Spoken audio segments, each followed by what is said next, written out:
네, 성도님들 안녕하세요. 렉티오 디비나 시간입니다. 네, 이번 주는 절박한 자에게 임한 구원의 은총이라는 제목의 말씀이었습니다. 사람에게는 모두 문제가 있고 또 한계를 느끼게 되죠.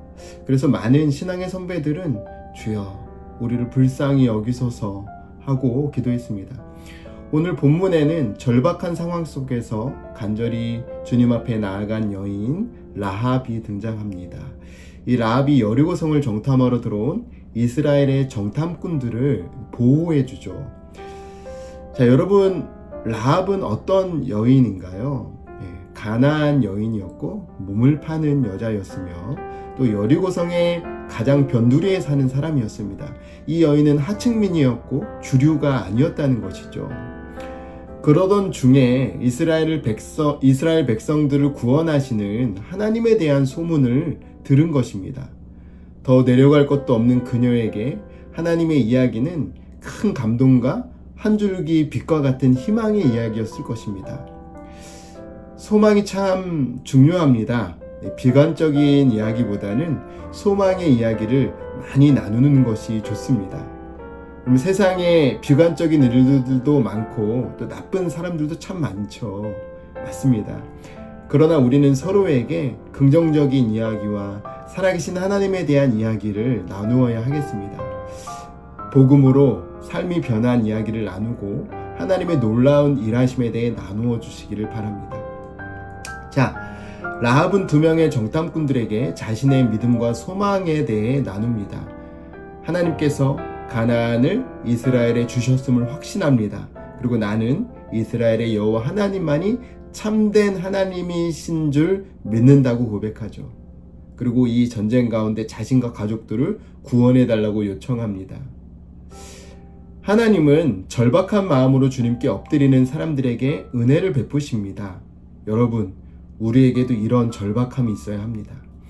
나의 삶에 대한, 우리의 가족과 또 교회에 대한, 이 세상에 대한, 그리고 그 가운데 하나님께 나아가 구원을 베푸실 그 하나님께 기도하고 의지해야 되는 것이죠. 우리의 절박한 상황 가운데 구원을 베푸실 하나님의 고백되는 우리가 되기를 바랍니다. 어떻게 정탐꾼들이 여리고의 수많은 집 가운데 라합의 집에 들어가게 되었을까요? 하나님께서 라합의 이 간절함을 보시고 정탐꾼을 만나게 하신 줄 믿습니다. 우리는 하나님의 신실하신 인도하심을 믿는 사람들입니다.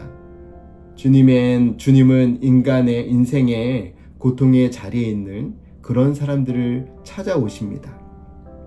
그리고 그 절박한 상황 가운데 있는 라합과 그 가족들에게 구원을 베푸신 것이죠. 여러분, 우리는 세상의 주류에 들기 위한 삶을 사는 사람들이 아닙니다. 우리는 변방을 향해 가는 사람들입니다. 참된 복음을 사는 것이 변방일 가능성이 높다면 우리는 그곳에서 살아야 하겠습니다. 변방도 비주류도 마다하지 않는 인생이 되어서 하나님의 은혜를 사모하시기 바랍니다. 이 이야기는 여기서 끝이 아닌데요. 이 라합의 이름이 놀랍게도 신약에서 예수님의 족보에 등장합니다. 사람의 희망도 기댈 것도 없는 이 라합이 절박한 마음으로 하나님을 선택했던 그 선택을 통해 다윗왕과 예수 그리스도의 탄생으로 이어졌다는 것이죠. 절체절명의 위기 속에서 하나님의 백성 되기를 결단하고 하나님께 간절히 소원했던 라합을 통해 하나님이 이렇게 일하셨습니다. 여러분, 우리의 삶이 어떠하든지 하나님께 나아가 하나님의 은혜를 구하는 저와 여러분 되기 바랍니다. 비록 우리의 삶에 여러 고난 속에서도 하나님이 나 같은 사람을 통해서도 역사하시는구나 하는 고백이 나타나는 그런 놀라운 축복을 경험하시는 삶이 되길 간절히 소망하며 축복합니다.